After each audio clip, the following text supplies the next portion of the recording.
قالوا یا ابانا ما لک لا تأمنا علی یوسف وإنا لہ لناصحون۔ انہوں نے پھر سب نے اپنے باپ کو کہا یا ابانا، اے ہمارے باپ، تجھے کیا ہے کہ تو یوسف علیہ السلام کے بارے میں ہمارے اوپر یقین نہیں کرتا ہے۔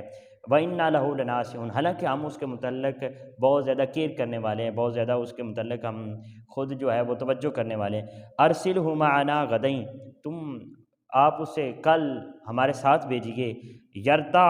و یلعب، وہ ہمارے ساتھ کھائے پیے اور ہمارے پاس ساتھ کھیلے، وإنا لہ لحافظون، اور ہم اس کی حفاظت کریں گے۔ قال انی لیحزننی ان تذهبوا بہ،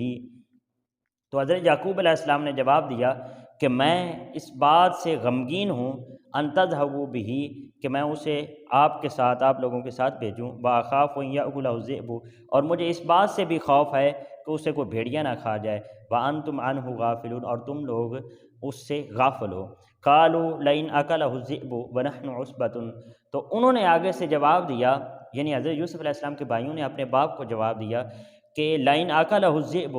کہ اگر یوسف علیہ السلام کو بھیڑیا کھا جائے، ونحن عصبۃ، اور اس کے باوجود کہ ہم ایک طاقتور جماعت ہیں، ایک نوجوانوں کی جماعت ہیں،